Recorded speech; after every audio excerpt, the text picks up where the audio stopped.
To get inside an adversary's head, you have to first learn to see through their eyes. And that is exactly what footprinting and reconnaissance is all about. It's the absolute foundation, the intelligence gathering phase of any professional security assessment, or, for that matter, any sophisticated attack. Before a single packet is crafted for malicious intent, a detailed map has to be drawn. And listen, this isn't just about finding an open port. It's about understanding the target as a complete ecosystem. Its technology, its people, and its processes. Okay, so let's really nail down this core concept. Footprinting isn't just some casual Googling. It is a methodical, almost painstaking process of building a comprehensive security blueprint of a target organization. This blueprint maps out everything. I mean everything from network architecture and running software versions to key personnel and even internal project codenames. This is the intelligence that fuels and directs every single phase of the attack that follows. It's what turns a blind, scattergun approach into a precise, surgical strike. So here's our agenda for this briefing. We're going to start with the reconnaissance foundation. What are we actually looking for?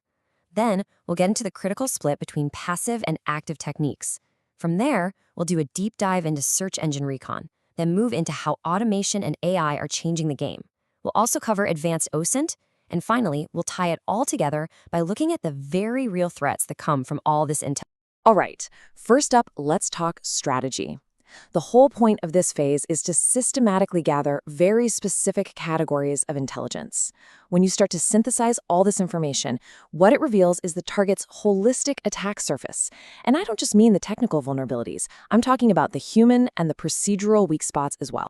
You have to think in tiers, just like an attacker does. And this table lays it out perfectly.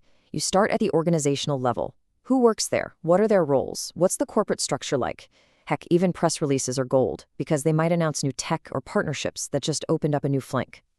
Then you drop down to the network level. What's the digital terrain look like? We're mapping domains, subdomains, IP blocks. It's like creating a topographic map of their digital territory. And finally, you zoom all the way into the system level. What specific tech are they running? What web server? What OS? Any usernames or passwords carelessly left in public code repos? You put all that together, and there you have it, the blueprint for an attack. Now, this brings us to a fundamental split in methodology. The choice between passive and active reconnaissance is a critical one. It's driven by the rules of engagement, your objectives, and, maybe most importantly, how much you want to stay off the radar. The trade-off here is crystal clear. It's stealth versus detail. Passive recon is pure OSINT, open source intelligence. You're an observer, a ghost, gathering data that's already out there in the public domain without ever touching the target systems. This makes your activity incredibly hard to detect. Active recon, on the other hand, is hands-on. You're sending probes, you're scanning ports, you're interrogating their DNS servers directly. This gets you much more precise, real-time data. But every single packet you send is a footprint. It's a potential log entry, a potential SIEM alert. You're literally knocking on their digital front door, and you have to assume someone might be listening. So let's start with one of the most powerful passive techniques out there, mastering advanced search engine operators. We all know it as Google hacking or Dorking. This practice basically turns a public search engine into an incredibly powerful and completely passive reconnaissance weapon. You are using the search engine's own massive indexing power against your target. You need to think of these operators as a query language for all publicly indexed data. The site operator is your scope. It narrows the entire internet down to just your target's domain. The in-URL operator hunts for specific keywords in the URL itself, which often leads you straight to login pages for VPNs or other sensitive apps. File type? Well, that's your digital treasure map for finding PDFs or spreadsheets that might contain keywords like confidential. And intitle index of is a classic, of course, for finding misconfigured web servers that are just listing out their directory contents for everyone to see. Okay, let's break down a real-world example. This Google Dork is surgical. It's designed to find pages that don't just have intranet in the title and URL, but also specifically contain the phrase human resources in the text of the page. We're not just looking for a random login portal. We are specifically asking Google to find us the digital filing cabinet for the HR department, one that might have been accidentally left open to the web. So the real question is, what tactical intelligence does a query like this actually give you? From an attacker's point of view, what does this combination of operators really expose? What it does is pinpoint misconfigured or simply forgotten internet portals that are still accessible from the public internet.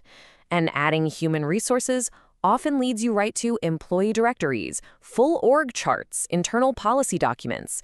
It's an absolute goldmine for an attacker, because now they have names, job titles, reporting structures, basically everything they need to craft a highly targeted and incredibly believable spear phishing attack.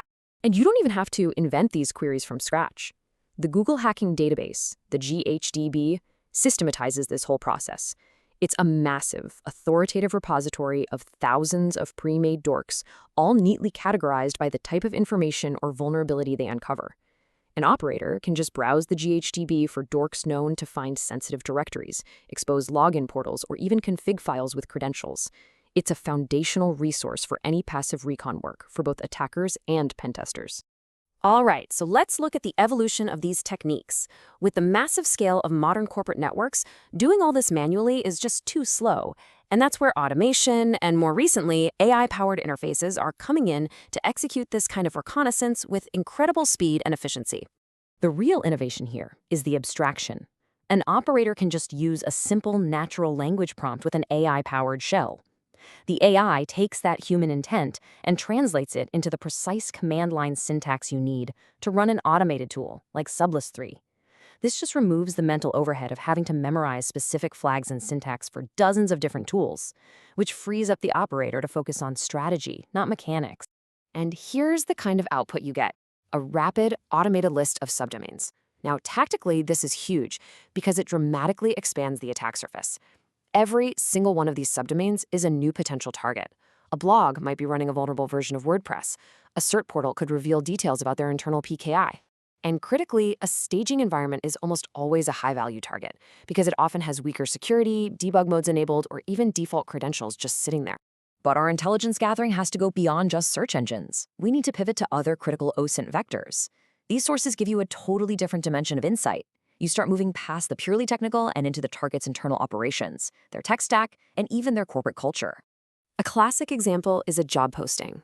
A security professional doesn't see a job posting here. They see a technical schematic of the company's internal network, just published for the whole world to read. This one posting details specific firewall vendors, the exact scale of their virtual environment, what internal software they use like Jira and Jenkins, even their approach to network management. This isn't a clue. It's a detailed intelligence report on their internal infrastructure, helpfully published by their own HR team. And of course, we have to consider the dark web. From a professional recon perspective, its main value as a marketplace for data from previous breaches.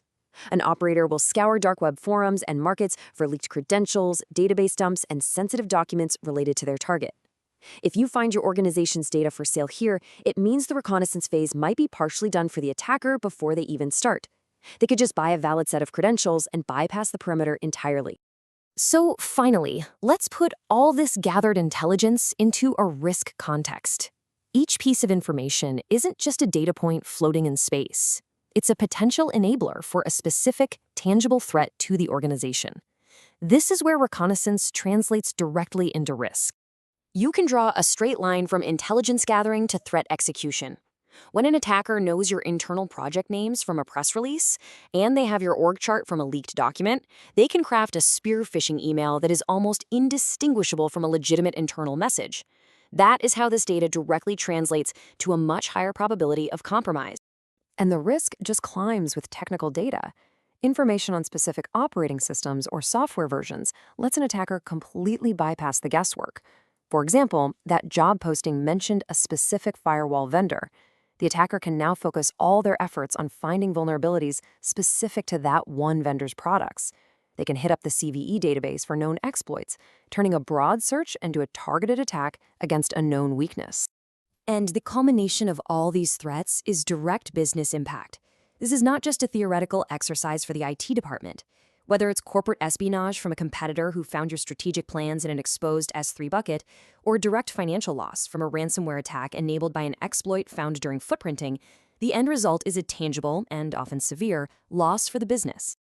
And that really brings us to the final critical question you have to ask yourself. Effective footprinting doesn't just reveal a target's vulnerabilities. The sheer amount and sensitivity of publicly accessible information about a company is a direct reflection of that organization's overall operational security maturity. It shows how they value and protect their own data. Ultimately, it forces you to ask, What does your own public footprint say about the true state of your security?